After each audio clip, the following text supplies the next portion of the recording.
This time on Watchers of Tomorrow, more like iRobot, am I right?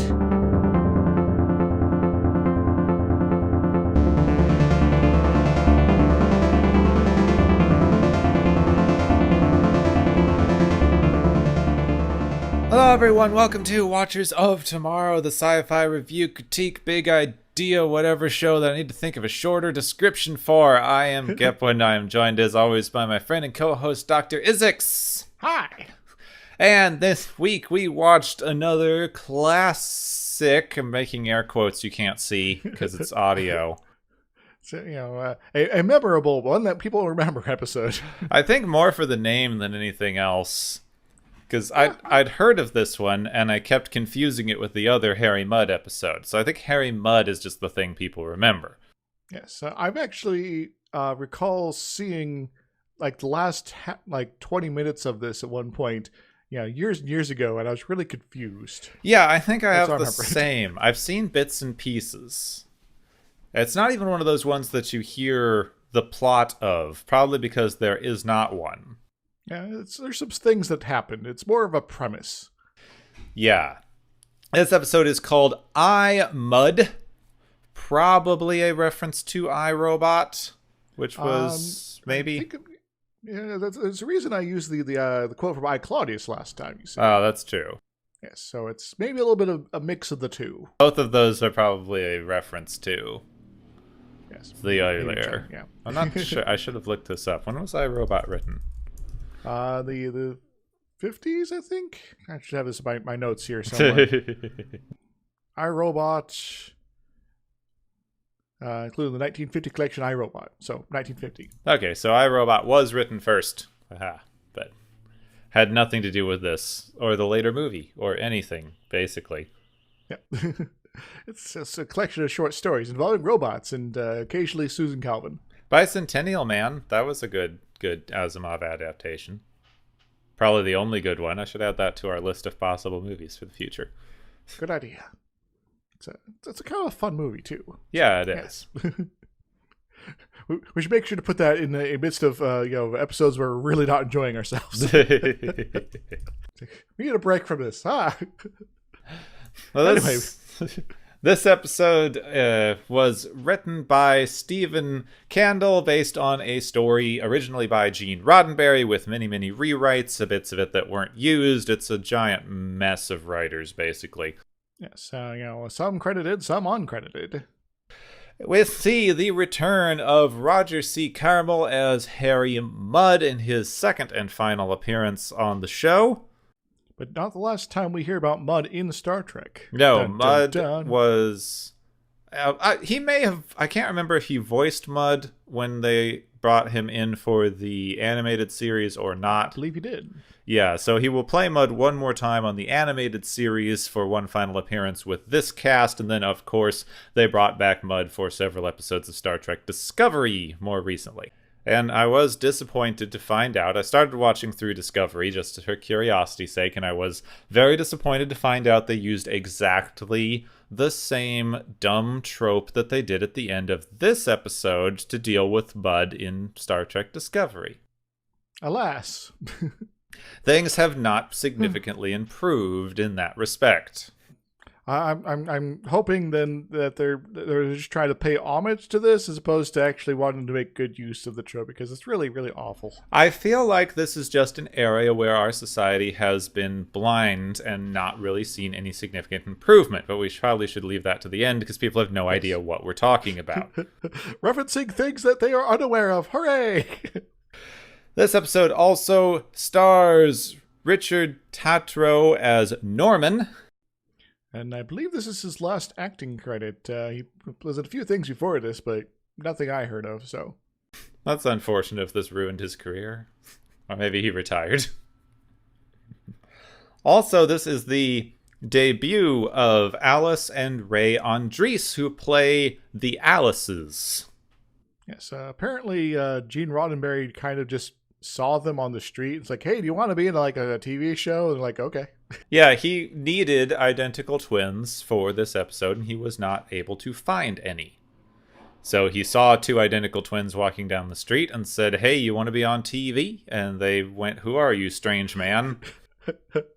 I'm Gene Roddenberry. And they're like, who? The Star Trek guy. Oh. I guess TV's pretty cool. All right, I may have made up some of that.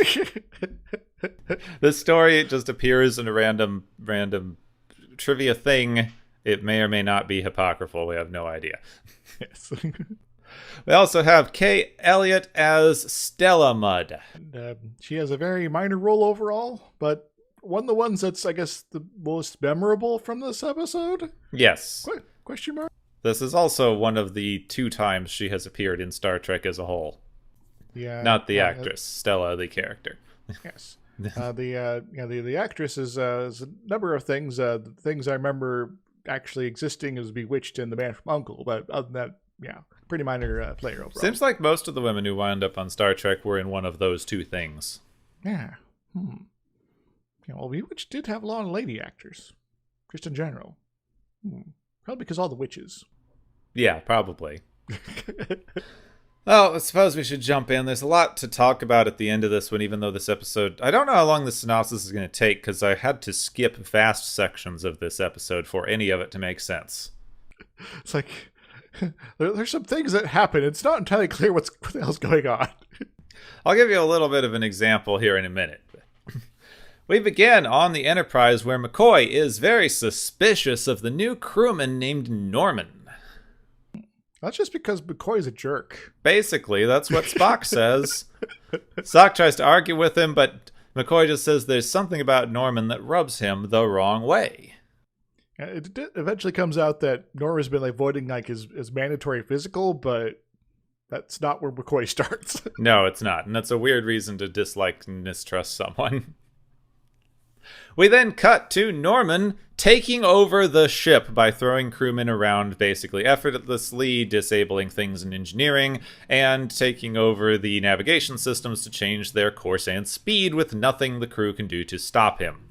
Yeah, he just goes in, karate chops a guy, flips some switches, leaves. Everyone on the bridge is freaking out. It's like, what's going on? And there's something overriding or overrides. And then he goes to a different area and it's like, okay, I'm going to go take out the next override. So this sort of happens over and over again a few times in a quick succession. And this is all before the title sequence, and it's a really long sequence. After this bit of nonsense, Norman enters the bridge to explain that he is actually an android, not a person.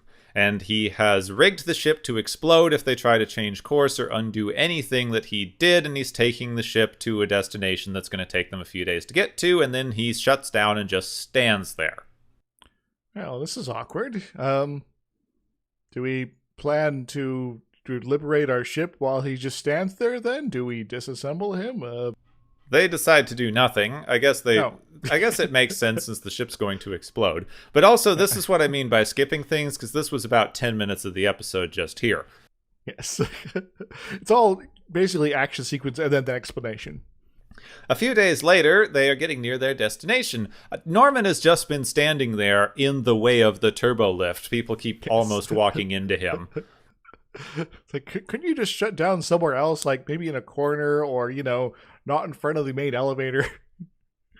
Norman suddenly wakes up, orders that Spock, McCoy, Uhura, Chekhov, and Kirk all beam down to the planet they just arrived on, or he's going to blow up the ship.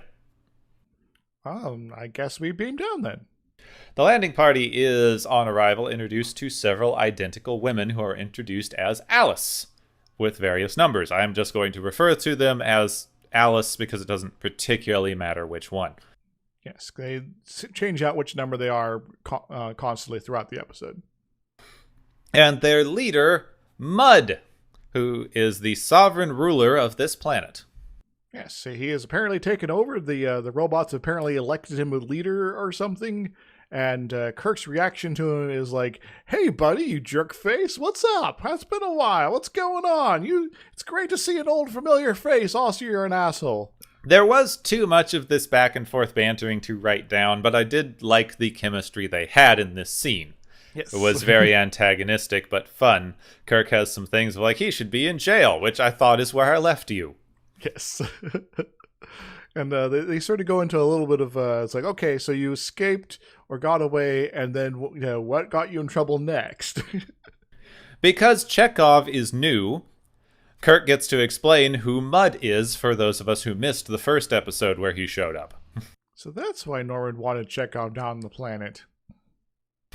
And for anyone who missed our first episode where Mud showed up, Mud is a slaver, con man, general bad person who they encountered earlier on. Didn't care much about his being a slaver, but still arrested him for trying to take over and sell things on the ship. And almost getting them all killed, too. There's a bit of back and forth where Kirk teases him about having been in jail, talks about his activities. The general upshot of this is that Mudd reveals he got into some other illegal activity that he shouldn't have after they last met in selling patents that he did not own. He was captured by a planet that only has the death penalty. He managed to escape with a stolen ship, but his ship was damaged in the navigation system, so he managed to fly off into uncharted space where he happened upon a planet filled with androids who were just waiting for someone to give them orders. Oh, that was mildly convenient. Very convenient. He also introduces them to all of his female androids who all look the same, and he's had made about 500 of them, as he says. Yeah, this is are you sure you're not going to be bored, Mr. Mudd, here? I know it's a pretty face, but really 500? Yes. Also, it's interesting to me that they did get identical twins to play the two Alices, and then they use some editing techniques to make it look like there's hundreds of them. But these two are some of the least identical looking identical twins. You can very obviously tell them apart, so I don't know why they bothered doing that. It's close enough, right? Yeah, I guess it is sort of close enough, but they don't look the same. Yeah, I've known a number of identical twins, and some of them look very eerily like super identical. Other times it's like, yeah, you can tell this one is different, different differences in weight, differences in like even slightly differences in the face, sort of stuff. All these subtle clues you can sort of pick up, pretty easily with some of them, but not all of them. So I guess he didn't get lucky on his selection there. McCoy asks about a weird dark part of the room, which Mudd reveals is his fun wife android that he based on the appearance of his real wife and programmed to nag him until he tells her to shut up, because that's just such fun and so necessary for the episode. He wants the last word in any conversation, and so he made basically a machine to let him do that. Yeah. Moving on. So the reason that he brought the crew here is that the androids really, really want to learn about humanity, and he basically ran out of ideas for things for them to do. So he brought a starship here so that maybe the androids would learn from them and let him go. Oh, that's interesting. Why didn't you just send out a message like, hey, Starfleet people, we got this planet here with a bunch of androids. They want to learn about you. Come on and drop by, man. Because that would be sensible. Yep. Star Trek, nothing sensible. Norman and the Alices take the crew to their living area while Norman expositions at them about their creators, who were basically human, except that robots and androids were incredibly common and freed them from every material need. Also, they're from Andromeda. Yeah. They were killed when their sun went supernova, and only several remaining outposts were left, but because they had lost a lot of their species, they just slowly declined over time until the race died out and only the androids were left. And this was ages and ages ago. Yes. Like hundreds of thousands of years. Kirk orders the crew to poke around. Spock believes that there is probably a central control area for the androids, and he's going to go try to find that so that they can maybe take control or some such, but they're just going to off and explore. But the androids are very, very fine with this, and Spock finds the central control room immediately. Well, Spock's a smart cookie, so, He questions Norman, but Norman keeps saying he's not programmed to respond to various questions. Yes, I wouldn't normally bring up, items about the costumes here, but Norman really should have worn something other than leggings here. Maybe it's just cold. Yes. And bringing up costumes, every single android is wearing a little necklace that has a number on it, and when they have to think too hard about something, the necklace flashes to let you know that they are processing. Beep, beep, beep, beep, yeah. It's basically the little circle thing that you get on your computer when it's doing something strenuous. It does not compute. Oh, crash, retry, fail. What? Meanwhile, Mud is showing new models of android to Uhura and Kirk. Alice explains to Uhura that they actually have the technology to put human consciousnesses in an android body, and that would make anyone who has an android body functionally immortal. So what you're saying is we could all become cyborgs and then take over the universe. Neat. Well, they'd be young and pretty forever. Because vanity is the only reason to be needing a robot body. Yeah. They all meet up back at the living areas. McCoy appears to have done some also tempting stuff. He talks about a research lab or some such that we didn't get to see. Alice appears with Scotty, throwing him into the room and announcing that this was the last member of the crew that they had to bring down.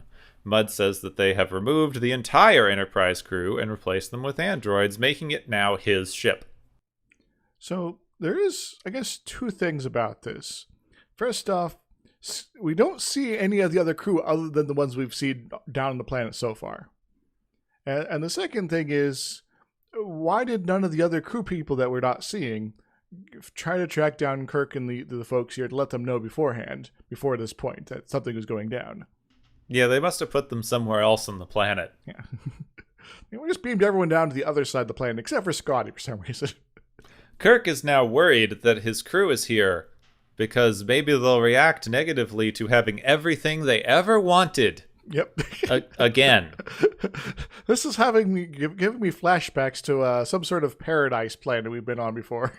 This is, by my count, the third time that he's been worried that his crew will be tempted by happiness.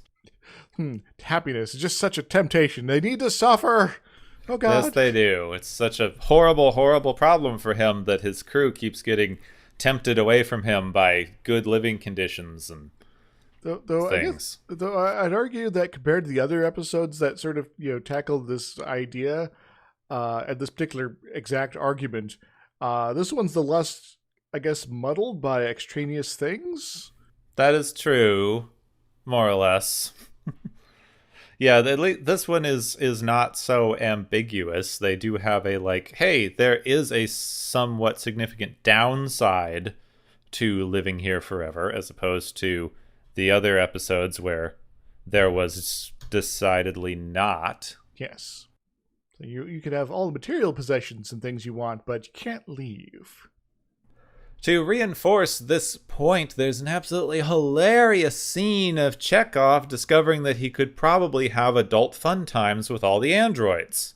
Chekhov, weren't you macking on a lady a few episodes back? Where's she at in all this? She's probably somewhere else. I don't know. She never appears again. Yeah. Women never appear again on this show. She probably got married and dropped out of Starfleet like they say they all do. Scotty's tempted by some sort of machine shop, so basically everyone has had their temptations. Kirk is upset that his crew is being tempted by all this sex and immorality and things and yells at them. You layabouts, you know, no good crew of mine who I need to get out of this situation. He does the good old, it's a gilded cage, and Chekhov goes, yeah, but it's a nice one. Yeah. Also, while I can see that particular argument of it being a gilded cage, it's a planet. Yep. It's not like you're being confined to a little room or something. It is an entire planet. That's more than most people see in their entire lifetime. Yep. Yeah, it's a planet you can... It's okay, you don't like the robots. Okay. You take some basic supplies, have them provide you some materials, and you go out and establish your own community somewhere. And then while the robots aren't looking, you go and build a spaceship. Problem solved. Just takes a little work. He keeps telling Alice that the crew are unhappy, but she doesn't know what unhappy means. And when they try to explain it to her, her little processing light blinks a lot until she leaves. This is something that Spock and Kirk find very important. Apparently they only understand happiness, but not the lack thereof. What? Yeah, that doesn't mean that, yeah. Mud is about to leave and keeps gloating about it, but right as he's about to beam up to the ship, the androids say, nope, we're not listening to you anymore. We just used you to get other people here. You're not going anywhere. Fooled you. In fact, they have no intention of letting anyone leave because they need to study them in order to understand how humans are dangerous and need to be controlled. So they're going to go out, offer humans free services, which the humans will take, and then make them so dependent on their free services that they will be able to control their aggressive aspects. So this is sort of an invasion, some sort of interventionist sort of implementation of an agenda on a unsuspecting galaxy. Yeah, it's a particularly crummy plan. Yeah. Kirk doesn't like this at all and hatches a plan to escape, which involves knocking Mud unconscious. Well, I guess he deserves it, so... Kirk tells Alice that Mud needs medical attention, and they are about to get him to the ship, but then Uhura betrays them says that they knocked him out on purpose. She wants her android body because she wants to be young and beautiful forever. Yeah, until Alice leaves and everyone goes, yay, good job on that ruse, Uhura. I think they bought it. Yeah, because there's some logic here that they figured that the robots would expect them to try something, and so they need to try something to get them to not suspect that they're going to try something. Yeah, but the thing that they try is so... They didn't need to do this, and I don't understand why they did. Well, I do suspect it kind of gave them some extra time because Alice is like, all right, good for your good work, Uhura. We're going to go and make sure you have your replacement body ready to go before we leave. So I guess that would take some time. Maybe. The only thing that was in here, which was pointed out to me, is this does kind of redeem Uhura a little bit. Because earlier they had her all swoony over being immortal and beautiful forever, and this gave her back some actual character outside of vanity. Yes. So that's good. Otherwise, it was completely superfluous to the plot. Yeah.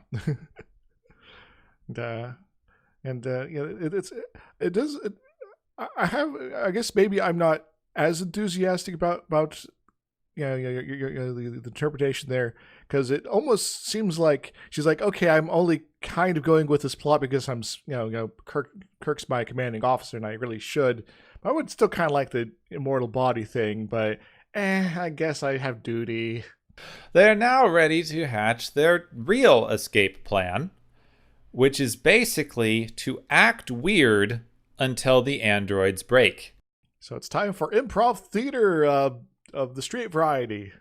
Yes, and this includes them dancing without music, Spock telling the two identical androids that he loves one and hates the other for no reason. He hates the one because she is exactly like the one he loves. Yep, that breaks one of them. They say some other nonsense phrases, and then they do really bad improv in front of Norman until he shuts down. Like, which I suppose if you've seen bad improv, you would also shut down. So we got an explosive here in my hand that I just pulled out of my shirt, and then we're gonna toss it at each other, and yeah. I mean, I want to be clear here. I enjoy improv comedy. It is something that I think can be done very, very well. But when it is not done well, it is done very badly. Okay, here are some things that are happening. They're not cohesive or workable at all, and the timing is just all off. We have defeated the androids, but we now must deal with Mud. Well, Mr. Mud. Kirk decides that they are going to leave him here in the care of the androids rather than return him to any sort of penal facility. Mud really likes that idea because he gets to stay here and live in luxury, except they reveal that they've made special androids to take care of him while he's here. It's 500 copies of his nagging wife android. Surprise! Poetic justice. It's just so hilarious that they end the scene on it, and that's the end of the episode. It's their end of episode joke. He's going to get nagged by his wife forever and ever and ever. 500 different identical copies of them. Isn't that wonderful? No. And that was I Mud. Yep. Ugh.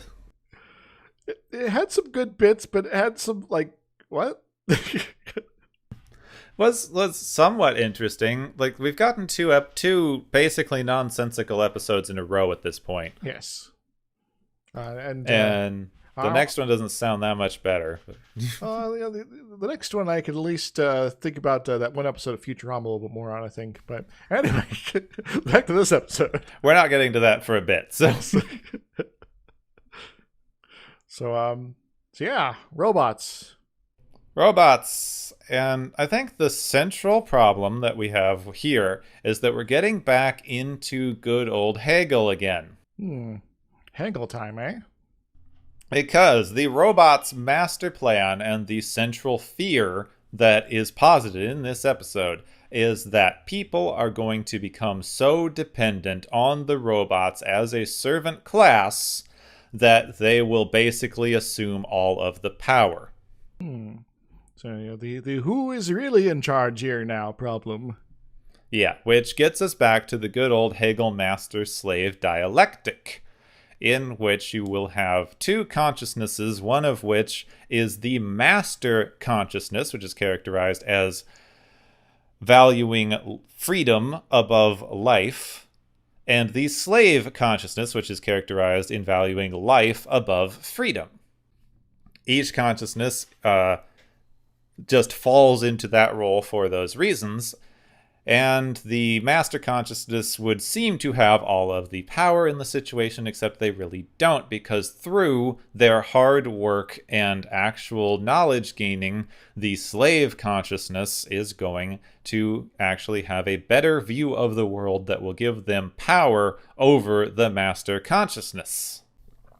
Now, in Hegel's view, the end point of this would be that both realize they cannot, in fact, exist without the other, and they will eventually reach an equitable co-equilibrium, which would sort of be an economic equality of each for the other. Each holding a type of power and an influence over the other. Yes. This, however, is not how unequal power structures work. Yeah, it's a very idealized, interpretation where it's sort of endorsing a pattern of life that sort of just pretends that all the problems that come with a power structure, that just sort of pretends those problems are just not going to happen. And we keep seeing this pop up in Star Trek. This is about the third time this has happened. It is something that they were worried about at the time with computers becoming more and more of a thing. I think there's two reasons for that. One, before the advent of computers and complex, mechanical devices like that, people were still dependent on tools because that is how people function. It is one of our evolutionary advantages that we create tools and therefore become dependent on using those tools for survival. But prior to the computer revolution, we basically understood and could, in a pinch, recreate all of our tools ourselves through a basic understanding of what they did and how they functioned. Yeah, we don't need a extra level of machinery or two in order to even build the most basic components of this new tool that we need. People would talk about that quite often. I remember when I was a kid and computerized control of cars started becoming more and more prevalent. There was a constant complaint that, like, older cars you could repair yourself, except in the most dire of circumstances. Whereas newer cars, even the smallest thing going wrong, you had to take into an actual mechanic because they had to hook it up to a computer for diagnostic purposes. This is partially true, but there are still plenty of things you can repair yourself. Yeah. Well, of course, none of this is actually true in this kind of sense because you as a individual person would never be able to make all the tools that you need to survive. Correct. It's like, okay, I need a new carburetor. Well, I don't know how to make one. I have to go buy one. Yeah, because being by yourself as a human is a very, very bad idea. You are never going to be able to independently do all of these things, which is where you get into a lot of the problems that they talk about in these kinds of episodes, because they kind of position it as an argument between independence and dependence, but humans, by our very nature and evolution, cannot be independent. So what you're saying is that we were the robots the whole time? The robots in this era and in later eras probably represent a central fear of capitalism, which is the worker uprising as theorized by Marxist communist theory. So you get a provider class, which is the robots here, that now have enough power to rule society, as opposed to the the receiver, the exploiter class, aka the crew and Mud, who are no longer who think they're in charge but are no longer so. Yes. See, I got to this morning. I was reading through the Master-Slave Dialectic, and it had this little note that said, as extended by Marx and Engels, who were kind of the co-creators of communist theory. And they got into this idea, which was wrong, but based on historically, accurate things from the time, which were, of course, wrong and based on a misunderstanding of Western cultures. Which happens.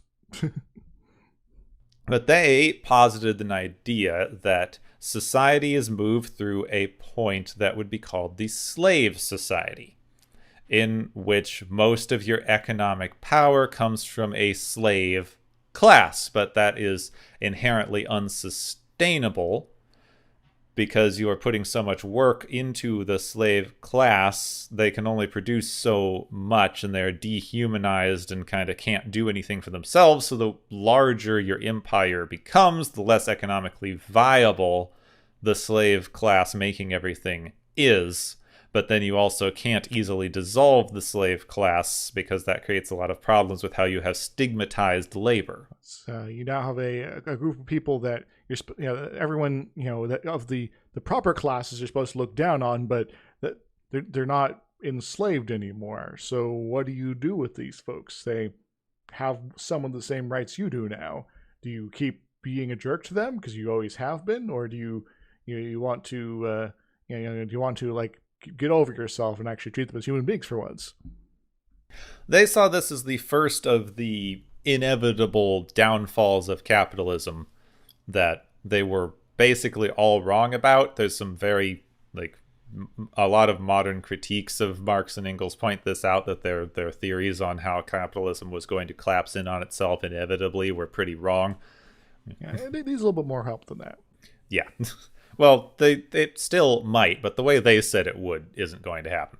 But that got to this kind of worker uprising idea, which of course was very much in the minds of people who were quite literally trying to fight communism in the 1960s. They look back to the Russian Revolution, and it's like, oh, you had the workers rose up and took over, and then we had the Soviet Union thing, and that's a bad thing, and so we got to worry about that happening here. So what strategies do you want to employ in order to mitigate the risk of this sort of thing? And then when you get computers and the fears of automation, that hits a particularly odd angle as far as your Marxist labor theories go. Because it's no longer the humans that are going to be rising up against you, it's going to be the machines. Well, see, if you look at it from a labor perspective, which is how communist theory looks at value, as opposed to the kind of price system of value that more capitalist theories espouse, you have two types of labor value. You have necessary labor and surplus labor. Necessary labor is defined as the amount of labor that an individual has to do in order to sustain themselves. So, growing this much food, finding this much water. Anything that is above that is surplus labor, which can be used to benefit you as an individual. So I'm going to now use this excess labor to, get some luxuries. I'm going to paint my house, or I'm going to hire somebody else to do it for me. Yeah.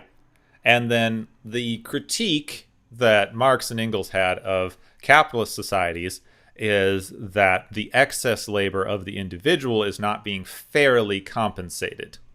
they can't choose how that excess labor is used. It doesn't entirely benefit them. It only benefits those who are higher on the social scale than they are. Yeah, instead of me being able to pay for that painter now, that money is instead going into the pocket of my boss. And you hit this interesting thing with automation. If you're looking at a purely labor-based economic view, which is a little simplified, an automated machine basically is storing labor because someone makes this machine, it automates the process, but then the machine can only work a certain number of times before it breaks down and you have to repair it again. But if you have a fully autonomous machine, which is what we hit when we look at these Android stories, you're no longer storing labor. You have created something that can autonomously create labor. And not only can it autonomously do labor, it does not have necessary labor, nor does it have wants or needs. All it does is create surplus labor, and that surplus labor can only go to others. Is this going to be a surplus labor that goes to everybody? Well, ideally, but probably not. Yeah. But you keep hitting this kind of revolutionary part of this, partially because this is not a concept which the Western capitalist can fold into this structure. Because everyone's worth is assigned to their productivity and labor value in a capitalist system. If you cannot contribute labor to the system, you have no value. But if you don't need anything, if you are only providing labor but require no compensation, you are creating free labor, which a lot of the system is based upon. But if you create too much free labor, then you have taken the labor needs away from others, so they no longer have value, and you wind up with a lot of valueless people in your society. And then valueless people who cannot get the things that they need to live because of their lack of value to the system need to go somewhere, and will be the basis of your, of your proletariat revolution. Yeah, because you're basically flooding the market with cheap labor that is all automated and things like that. And it's not like one-for-one replacement of workers here, but it is you're going to reduce your number of workers to the guy who makes sure the robots don't do anything weird, and then everybody else, well, you don't need to pay them, so they're fired. And so there's a bunch of people that are now unemployed. Certain situation. So you have a mix in this of that where too much automation is going to remove the need for your cheap exploitable working class, and then you have to do something with them, otherwise they're just sitting around plotting revolution against you. Or this is also a concept called the renouement, which would be a resentment born of societal wrongs. It's just French for resentment. Renouement. But you also hit... Where was I? Renouement. Yes, renouement. And you're folding that in with these, androids are kind of anthropomorphized machines that you can imagine would have their own motives that you would have to be wary of, because how can you understand their motives if they do not need and want the same way that you do? Yeah, especially in the example of this episode, these are robots that are made by aliens, so it's not like you program them yourself. This is not quite an Asimov 3 laws of robotics situation, because you don't know what basis is their underpinning organizational thought. Now, the real world, you're going to have a little bit more information there. The dichotomy that they always set up in these episodes, however, when you are talking about this kind of slave power, which is just honestly, Hegel used this idea as a justification for enslaving people. That was the particular reason for this sort of thinking, is that we are enslaving people, but the people who we are enslaving are actually the ones with power, so we need to be very careful of them. They did have a particularly legitimate fear that the people they were enslaving and treating horribly may resent them and want to do them harm. Oh, that was a very legitimate thing to worry about in that structure. Yeah. But it's because you shouldn't be doing that. Yes.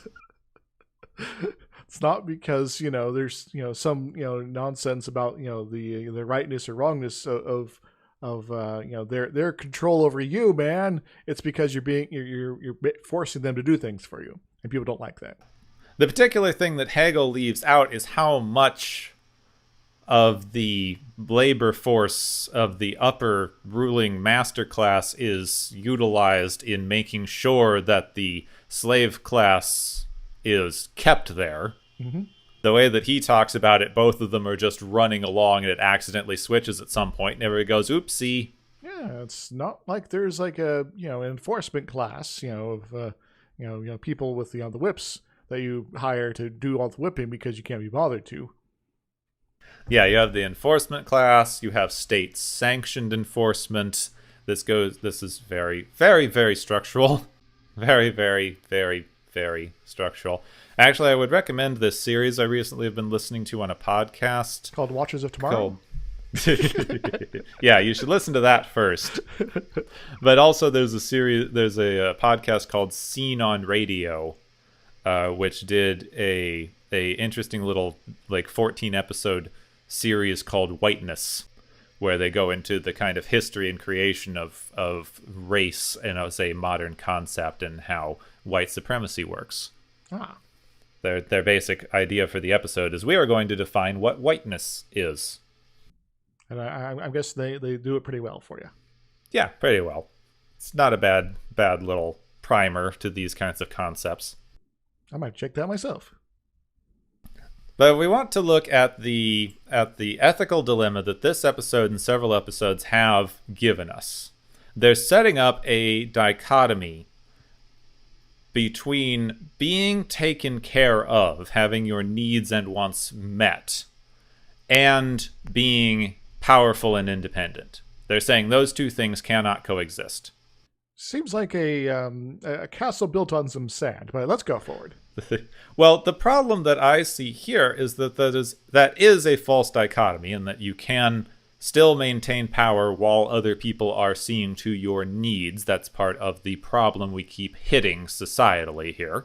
Yeah, because it sort of, we already sort of poked at it, but it assumes that this isn't already the case anyway. Yes, it does assume that this isn't the case anyway, which I think is the other problem.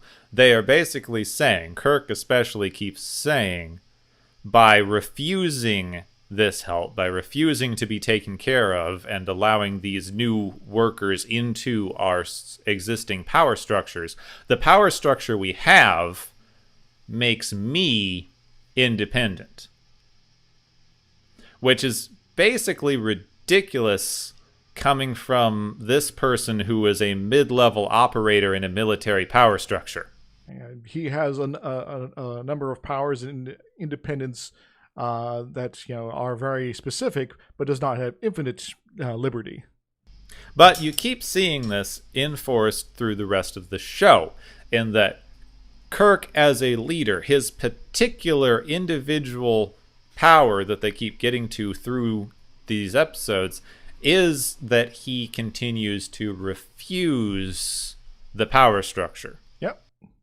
Kirk can get away with things. Yeah, he operates independently. He keeps getting away with stuff. He gets to make the final decisions, so he is the powerful, independent man. And, it's like, oh yeah, the Commodore over here, I'm just going to tell him to sod off, and now I'm in charge again. Oh, and these admirals, yeah, they can suck it. I'm going to do a thing now. And, oh, there's some rules and regulations I have to follow and orders I have to follow to the letter. Oh, I'm just going to kind of ignore it, and everything will just kind of work out anyway, somehow. But you only ever get it with Kirk, and here is the problem. Not every person can be the powerful independent at the same time. Yep. It just can't work. You can only be a powerful independent if you have a lot of people supporting your power and independence, which is what you get with Kirk and his crew. And the reason that Kirk is always so terrified of the fact that his crew may be folded into other power structures that may benefit them more than him. Mm-hmm. So he freaks out anytime there's a threat to this personal power of his, while kind of ignoring basically everyone else's needs and wants. Which is the entire basis of this thing. Kirk ignores everyone's needs and wants. there is some, appeals to duty and things like that. It's like, yeah, we have a duty to Starfleet, and what about exploring and all these other sort of things. But they're sort of put in as excuses of why they should be on his side on this. Well, it's pretty clear what his motivations are, especially given what we've seen so far in the series. You had another particular problem with this episode when you're talking about this whole the slave class is the actual powerful class idea, in that they decided to make almost all of the androids women. Yeah. Especially once they started dealing with the nagging wife trope. Ugh, that trope again. I'm going to say that this messaging was not as intentional as the other anti-communist proletariat uprising messaging, because they made the mouthpiece android male. Yeah, he is the strong leader, the strong-jawed, big, awesome pants dude. But this is what I found fairly disturbing, especially given the fact that I know we haven't really talked about it. I don't think you've seen any of Star Trek Discovery yet, unless that's changed in the last week or so. I saw the pilot episode. That's about it. Yeah, I started watching through that this week, and I got to the episodes where they introduce Mudd. I do like the new Mudd. He's a funner character. Mm-hmm. But in the second episode where they deal with Mudd, they end on him being taken back to his wife, and he's seen as very, very unhappy about this. Which I do think they're using as a reference to the original series, but it's still basically the same thing, which means we have not really improved our viewpoints as we come to this kind of marital situation in the last 50 years. Yeah, there's an idea that marriage is something you do that is expected, but is also inherently terrible, especially for the guy. And that's sort of where the nagging wife sort of trope really comes into play. And, part of this, it does come from sort of the traditional, you're sort of, high school or earlier sweethearts, and your parents are like, you should get married because you're already kind of, bumping here a little bit. And, and so we're going to shotgun wedding you together. And now you're with someone that you might not super be interested in for the rest of your life. And, divorce is still very much taboo. And so there's this sort of, culture of, well, this is how things are, so I got to suffer because you are with someone who's just not compatible with you at all. But it's expanded into this really annoying, ridiculous trope where it's always the man who is the one who is suffering, and because of some, horrible, horrible wife. See, Al, I don't completely disagree with your take on this. We're ignoring, again, the power structure. Yes. That we were exactly the same power structure we were just talking about. Exactly. So this is the, my take there is the very sort of surface level, okay, this kind of comes together here, but it's very much missing that part. So go for it. Well, you have exactly the same thing. Women are supposed to have less power than men in this system. It's the system we set up. It was way more prevalent in the 50s and 60s than it is now, though it has still done basically nothing to correct itself in the intervening years. Essentially, there's been some law changes, but yeah. There's still a lot of cultural inertia. So the fear that you have with this is the same fear. If you give your wife too much power as the one who has to deal with your feeding and cleaning and taking care of, you're going to become so dependent on her that she is going to have the real power. So you, as the man, have to maintain your own power.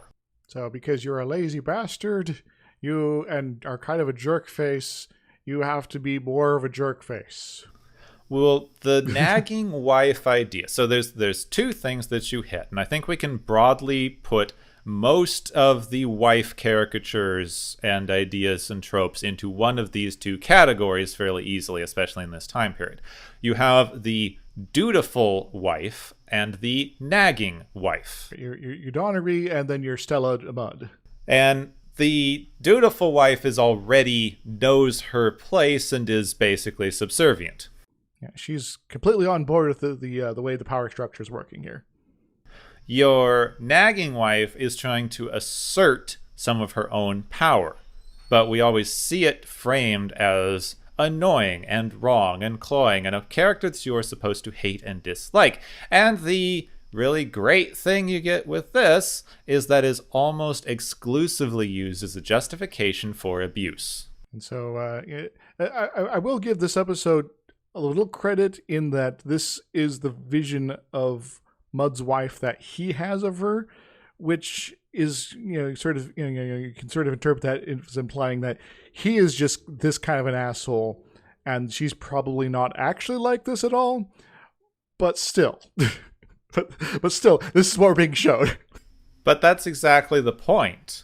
Like, the women would never actually be like this. It would be the interpretation. Like, her trying to enforce any level of power is going to be talked about and interpreted in this way as a justification for all of the horrible things that he is doing. If you actually look at this, as the episode sets this up, he's created what we have been told is a sentient android that had nothing to do with his previous relationship, given it the skin of his wife for the sole purpose of abusing a sentient being. He wants a outlet of his dislike of someone who he can run roughshod over without any consequences. This dislike is considered normal. Like, his abuse of this person, this is no different. If he had his actual wife on this planet and he abused her in the same way, it would be considered right and just because we've set her up as a dislikable nag. So you're right, this is his interpretation of his wife's actions, but because of the way that the male-female power structure is set up, especially in this time period, his interpretation has to go completely unquestioned. So anything that he does to this person who is the horrible nag is then justified. And in fact, it seems to me that at the end of the episode, when they're basically duplicating this caricature for him to basically annoy him, it's kind of like the show's endorsing this sort of this relationship, this interpretation, which is kind of scummy. Yeah, because this is his torturous, deserved punishment, is to be nagged forever, which of course is the worst fate that a man could possibly endure. He would be fairly justified, we would say, in doing anything that he could to escape this situation, which is framed as torturous. If it comes out later that he basically murdered every single one of these androids on the planet, we would not consider that entirely unjustifiable. In fact, that seems like the inevitable conclusion to what's going to happen here once everybody leaves. So that's why this trope is really, really bad, and why it's extra bad when they are putting it in this context where we're already talking about this potential takeover of the slave classes. It's also a slave class that they've just reprogrammed, by the way. Yeah, it's one that they came in and did a bunch of bad things to. They took away their autonomy because they disagreed with them wanting to serve them to death. We don't want you to have the power to make us be happy. So we're going to make it so that you're more subservient to us. But what even was the particular nefarious scheme that they had in mind here? We're going to go and take care of your every need and want so that your need to be aggressive and horrible to each other dies out. Because all of your needs and wants will be fulfilled, so you will have no reason to continue to be aggressive towards one another. But that's against human nature? That is what they always say. This is another time when they say that being horrible to each other is human nature. They've had explicitly in other episodes where they say that fighting and spousal abuse and all these horrible things are just human nature and the sign of a healthy functioning society. So yeah, it's almost like they don't want us to become better people. They don't want us to be in a more ideal society. Of course they don't want us to become better people because Kirk and the crew are already the best people. Trying to change them would be to deprive them of the things that are making them ideal humans. So if we define humans as kind of crappy, everything works out. Well, because the crappiness, as they've said before, is inherently necessary to their growth and development. If all of your needs are taken care of, why are you going to work for a living, which is the worst thing you could possibly do, is not work, right? Because then you're like not contributing to the power structure, and that's the worst thing that could possibly happen. And you also have no value, as we already sort of touched on. And that's just it removes your value because we only define your value by your labor potential. See, it all comes back to that. Mm-hmm. It's a network of conceits, lies, and deceptions that drives a certain worldview here that is very, very resistant to any alternatives. It's well preserved to be self-consistent and self-defending. And, this sort of story and these sort of tropes being put on display here are part of that self-defense. Mm-hmm.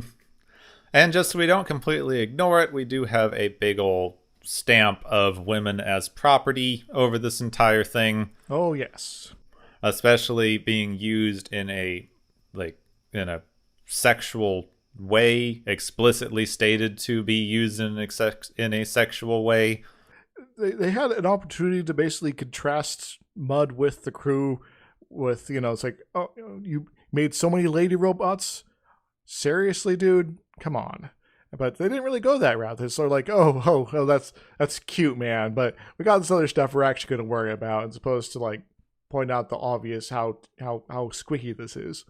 It's really too bad that they didn't go this particular direction with it, though, because since having sexy robots around was one of the main things they said was going to tempt the crew, they had to make it so Uhura was tempted by immortality and eternal beauty. But in the scene where they're showing her the other android bodies, the way she's swooning around makes it look like she's just really into them. Well, Uhura can be bi, Well, not in the 60s. I'm going to headcanon it, man. I just was like, I know they're not going there, because there's no way they'd have that in this era. But, like, it's too bad that they don't go there. Now I'm going to have to think about everything in different terms going forward as far as Uhura goes, though. I got to do fan theory. Hooray. Do you want to talk about Asimov robot laws? Sure. That would have been a good idea. So, the big question is, I'm asking you, Gepwin, do these robots, do they follow some form of the 3 laws of robotics? The first law, for those who are unaware, is a robot may not injure a human being or through inaction allow a human being to come to harm. Second law, a robot must obey the orders given by a human being, except when such orders would conflict with the first law. So you can't tell a robot to go murder somebody. The third law is a robot must protect its own self, its own existence, as long as that protection does not conflict with the first or second law. So it will try to keep itself alive unless you order it to like get you a drink of water that requires it to destroy itself for some reason. Yeah, they violate the second law fairly often, but yes. I don't see any particular reason that they couldn't be some version of a Asimov robot. They directly disobey orders, but they don't do anything to harm humans. Well, I'd say that they're perhaps leaning too heavily on the first law, because they seem to be under the impression that all these things that they're trying to do are for the humanity's benefit. That they sort of coach it to the we're gonna you're so aggressive and we're gonna need to stop that. But in sort of a we're doing this for your own good, man, sort of stuff. So it's almost a zero with law sort of interpretation. Yeah, though that's a really crummy one. Yeah. the amount of nuance that you have to have, like you can't have that in an Asimov style robot, and it's a really silly logic way of looking at these things, that you just have to harm someone for their own good because they don't know that you're doing it for their own good kind of way of thinking, which is just silly. And also in the Asimov stories shows that breaks the robot. Yeah. If they have to harm someone in order to prevent them from being harmed, they just explode. Like, oh no, I'm good. I can't deal with this. That may have been a less goofy ass version to try to shut down the robots in the episode. Of okay, you're trying to protect us, so we're going to set up situations where, in order to protect us, you have to destroy yourselves or shut yourselves down. Yeah, that would have been better. Yeah, that would have been much more interesting. The way that they always deal with logic in these shows when they have to deal with this, like, we need to logically confuse a robot. The way the robots interact with the world has to be so absurdly literal. They take it to this literal extreme where it's like, I can't hear music, but you say there is music. That's a logical contradiction. Oh, no, it's not. Yeah, it's almost like I can't believe you lied to me. Yeah, these robots don't understand lying or paraphrasing or anything that is 100% not literal. They can't understand, which means they wouldn't be able to interact with humans at all. Nope. So, that if they're unable to interact with humans, they're then inherently kind of unable to follow the second law, because it's like, oh, humans order me to do things, I just don't understand them. Oh no. And just while we're doing the law stuff, anyone who says that him threatening to blow up the ship is a violation of the first law, it's not, because in Caves of Steel, they have the robot Danielle carry around a gun and threaten people with it because he knows that the gun has been physically rendered unable to fire. Yeah, the humans might not know that this is the case, but the robot does, so it's all cool. Yeah, the robot knows that the gun can't fire, so as long as he knows that, as long as they knew that there wasn't actually a way for the ship to blow up, threatening that the ship was going to blow up is fine. Yeah. So what you're saying is that 4 days of doing nothing but just sort of flying through space, they could have figured out, oh, maybe there isn't actually a bomb. Possibly. I mean, we don't know. We have no idea whether these are Asimov androids or not. Yeah, I highly suspect they are not. They are kind of taking a few ideas, but kind of not in a very cohesive fashion.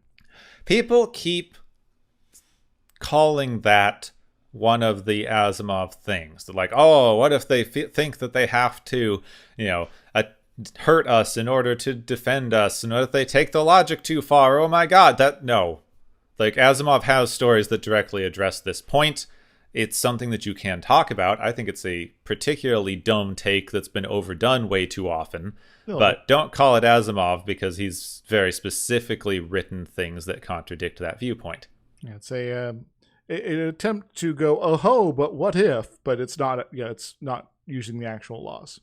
I know that I brought this up in a previous episode where we talked about this, but since we did bring up the iRobot, you do have that last story in iRobot where AI machines are basically running the planet. They've created a utopia.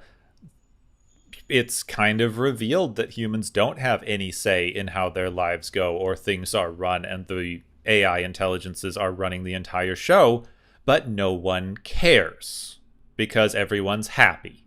Well, this is actually a pretty good situation. Is there any problems with it? Not really. You do hit this thing that everyone keeps ignoring, which is just this idea that we as individuals have a outsized amount of control over our own lives and decision making and things like this in any society, and we just don't. Like, even in modern society, there's a very particular limit to the things that you can and cannot do. So saying that having all of your needs seen to or taken care of, removing the wants from your life, is going to somehow remove your ability to be an autonomous person is ridiculous, because you aren't one. This stems from our very Western individualistic ideas, which are at odds to the very way societies function as groups of people and have always functioned, because humans are inherently social beings. Yeah. Many years ago, I conceived of the only situation for which, one could have, quote, total freedom, as it is, most often sort of used by, folks, arguing, that, oh, we're totally free here, man. And that's for there to only be one person who is immortal. No other people, no other society. You don't have to worry about keeping up with your own body because it is automatically going to live forever. And so you don't have to worry about the labors necessary to feed yourself. You're going to live forever, so there's no pressure to continue society or propagate or reproduce. So you don't need you just cut out other people, and thus you also cut out the need for interdependency between people. And only then is there some pure notion of this unlimited freedom. But without that particularly limited situation, it's just not going to happen. No, that wouldn't actually be a human anymore either. Especially not as defined by Star Trek. It's just this idea only functions if you consider society to be inherently individualistic. It's a fun concept, but not there's some problems. Well, the main problem, you hit a big problem when you have individualism as a central tenet of your ideas, because that just doesn't function. And it is a way to deal with things like this, where you have societal problems. You tell individuals that they're responsible for solving them, but you can't solve a societal problem as an individual. There's some things that are too big for one person to tackle, but putting the full blame and onus on individuals, and then saying, well, you have the freedom to do this, so you should be able to do it yourself without worrying about other people. Then this is now your responsibility, and then nothing gets done. There was a story that this somewhat reminds me of that I think had the same kind of inherent problem with scope of viewpoint, which was the Discworld novel Making Money, where it's discovered that there is an ancient force of magical golems that they figure out how to control. And they come to a kind of conclusion here that if you have magical golems, who are essentially androids for all intents and purposes in this storyline, doing all of the work, no one can make money and your society will collapse. And they accept that, and they do a bunch of stuff to get around it. And both of these have completely ignored the idea that what you could do is completely restructure your society to eliminate the need of individuals to do the labor that you no longer need individuals to do. But that's, of course, so outside of the scope of thinking that is offered up by these things. You have to maintain the existing structure. All of these stories are about maintaining an existing structure, because the existing structure must be good. So the structure that no longer, by every logic and new element that gets added to it, is just not going to work anymore, has to continue to work because we say so. Yeah, it's just basically the structure that we have is good and right and proper, and the only one that we should ever think of, and anything that is a threat to that structure either has to be incorporated into it in a useful way or destroyed. Seems like setting things up for an evolutionary dead end of societies. Well, a little bit, except it does keep incorporating and mutating. So it's not an evolutionary dead end. It can alter itself to maintain itself. It's not supposed to change. Everything's supposed to remain the same forever, man. And any change in society, it's just your imagination. It only changes as far as it needs to incorporate new ideas and things. That was the major critique of Marxist communist theory that I was reading recently, as he did not foresee the ability of capitalism to change, to adapt to new circumstance. It definitely mutates, though people like to pretend it doesn't. I feel like we've been going on about Marxist theory for a while, so do we have any other angles, or should we move on to game showing? Should we just get on with the revolution? The game show. Same thing, though, right? Yes. It's time for the galaxy's favorite revolution game show.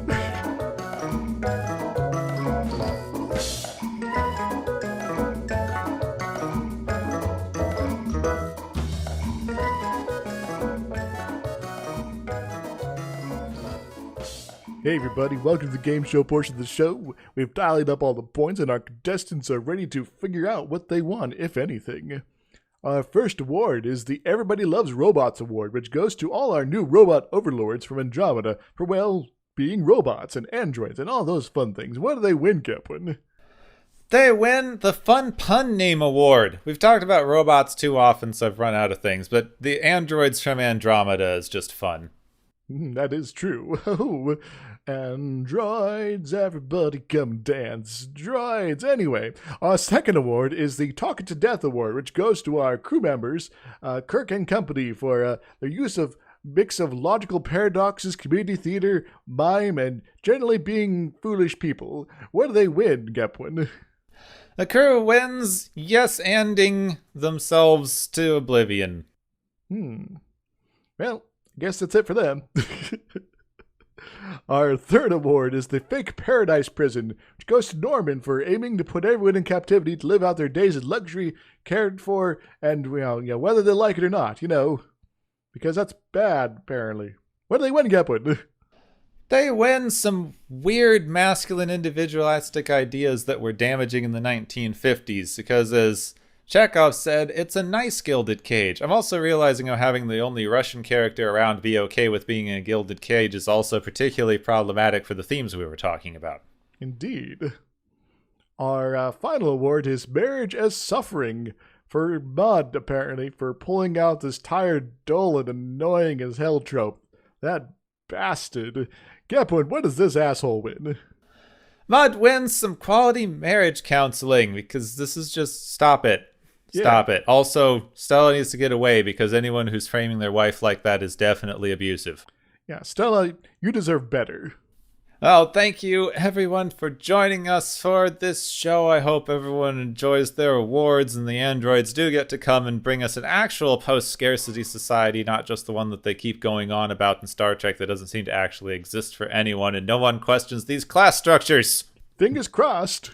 I hope you all enjoyed joining us on this, the galaxy's favorite game show. Woo!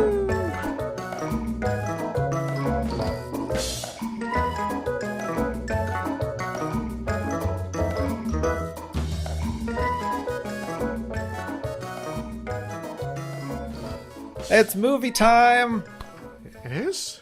Yes, we're going to hit our 40th episode next time, and anyone who's not been around for a while, every 10 episodes we decide to take a break from the series that we are currently working on and take in a one-off movie. What kind of movie do you think this one's going to be about? Well, this time it's my turn to pick, and I have been thinking a lot about genetics based on a lot of reading I've been doing in psychology and interviews and things.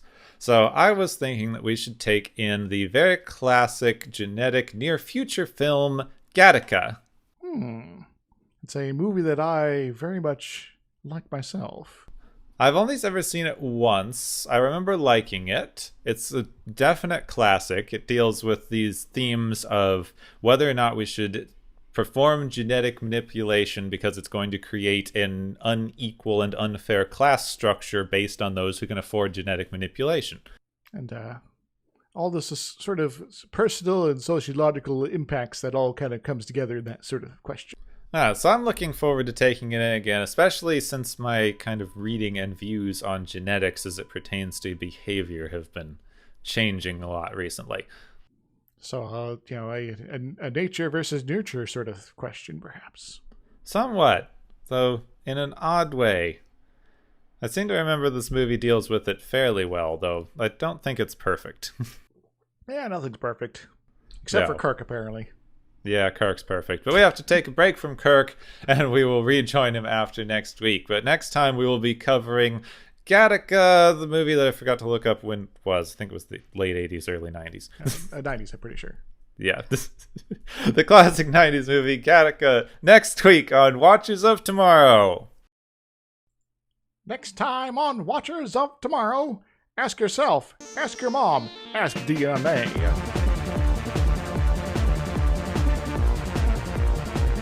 You have been listening to Watchers of Tomorrow, a podcast on science fiction media. Find and follow Watchers of Tomorrow on Podbean, YouTube, Spotify, iTunes, Google Play, Stitcher, Pocket Cast, Spreader, Digital Podcast, and perhaps many more to come. If you enjoy our podcast, make sure to subscribe for more. And where possible, make sure to rate your experience or leave us a review. You may find Gepwin on youtube.com/Gepwin and Twitter @Gepwin. You may find me, Dr. Isix, on youtube.com/Dr. Isix and Twitter @IsixLP. Music is Waveform and Mori's Principle, both by DRKRN. You can also check out the Watchers of Tomorrow Discord channel. Make sure to share the experience with your friends, family, enemies, and alien overlords. If you feel you are suffering from transporter syndrome, please be aware that the next time you step off the transporter, that you, that is now, no longer exists.